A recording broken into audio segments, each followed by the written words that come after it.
Hello, my name is Hart Eason, and on behalf of the Racial Justice Collaborative, I'm going to be talking about the evolution of slavery and its impact on contemporary American life. The history of slavery in the United States is a complex tapestry woven with threads of economic ambition, racial ideologies, and the unyielding spirit of human resilience. Throughout the 17th and 18th centuries, people were kidnapped from the continent of Africa, forced into slavery in the American colonies, and exploited to work as indentured servants and laborers in the production of crops. Many endured the horrors of the transatlantic slave trade, which took place between the 16th and 19th centuries, and was the largest instance of forced migration in history. Approximately 10 to 12 million enslaved Africans were transported to the Americas. Apart from this, it involved the transportation of raw materials and goods between Africa, Europe, and the Americas. A legal institution in every American colony before the American Revolution, slavery was particularly prominent in the southern colonies with their large slave-based plantation systems.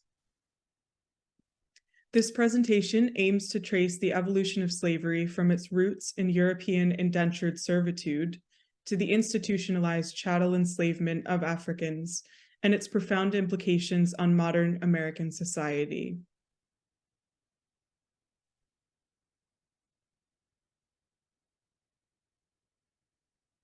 Indentured servitude in colonial America was a system in which Europeans, primarily the English, Irish, and Scots, exchanged years of labor for passage to the New World and the promise of a new life.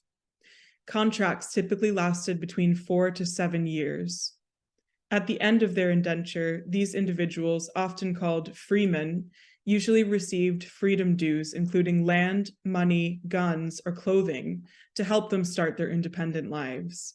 However, harsh conditions meant many did not survive their indenture. Initially, American colonial labor systems were diverse, involving European and African indentured servants, as well as enslaved Native Americans. Many, both Black and white, arrived as indentured servants, working for a set number of years in exchange for passage and upkeep. Some Africans were initially treated like indentured servants with a chance for freedom. However, they eventually faced perpetual bondage, in stark contrast with their European counterparts.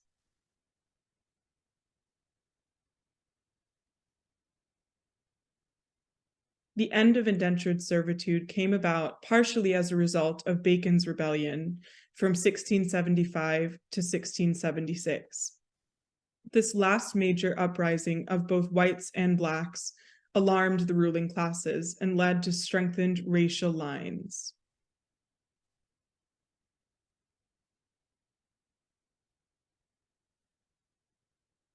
Racialized slavery's legal codification evolved gradually. A pivotal 1662 Virginia law, called Partus Sequitur Venturum, declared that a child's status followed the mother's, ensuring that the children of enslaved women remained enslaved themselves. This law uniquely targeted Africans and was a deliberate move, ensuring that children of enslaved women would bolster the enslaved population, irrespective of their fathers. Colonial America's economy, initially dependent on slavery, faced ideological challenges from the American Revolution's freedom and equality ideals. This led to a racial justification for slavery, transforming African servitude into a hereditary condition. The surge in demand for labor-intensive crops, like tobacco and cotton, solidified the economic incentives for permanent slavery. In addition, European indentured servitude became less prevalent as more Africans were kidnapped and forced into lifelong slavery. The transformation to chattel slavery, treating enslaved people as personal property, was marked by economic shifts, legal codification, and racial distinctions.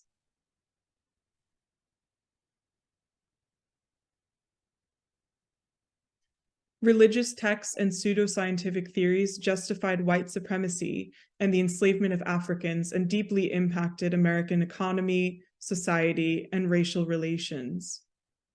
As theories of African inferiority gained popularity, they rationalized the cruel treatment of slaves as not just a necessary evil, but a positive good. This deeply ingrained ideology of racial hierarchy, which classified Africans as subhuman and their European enslavers as superior, laid the groundwork for persistent racial inequalities so that even after the abolition of slavery, these notions of innate inferiority and superiority not only survived, but intensified, casting a long and dark shadow over the legacy of chattel slavery in America.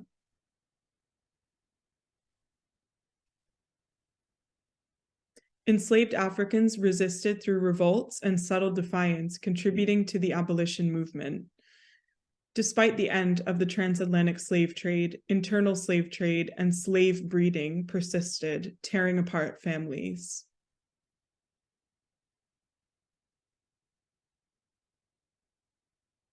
The international slave trade officially ended in 1808. With this came the realization that this necessitated the so-called business of slave breeding and forced migration from the Upper South to the cotton plantations in the Deep South.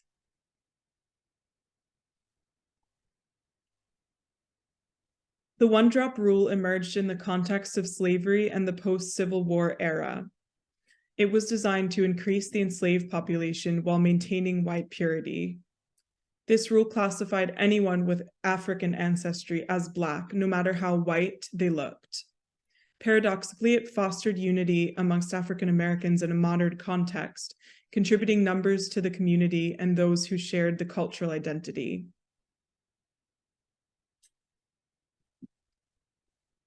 As an interesting contrast, the blood quantum rule used in North America defined Native American and First Nation identities by Indigenous ancestry, often limiting claims to resources and tribal membership.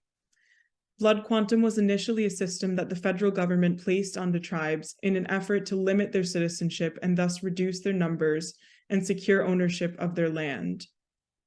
These rules highlight America's inconsistent racial legacy, as well as the legal and social construct of racial identity. The one-drop rule expanded Black classification, often detrimentally, while blood quantum rules fragmented Indigenous identity in the Americas, reducing community numbers and impacting their rights and access to resources.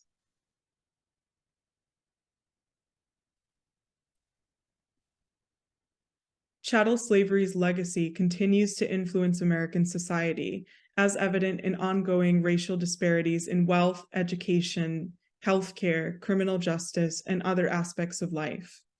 The experience of slavery and resistance against it has profoundly shaped African American culture and identity. Understanding the transition from indentured servitude to chattel slavery is crucial for comprehending America's racial issues. The history highlights the intentional construction of racial inequalities and their lasting effects. Acknowledging and learning from this past paves the way for a future anchored in equality, justice, and mutual respect. This presentation serves as an educational tool, prompting meaningful discussions on these critical topics.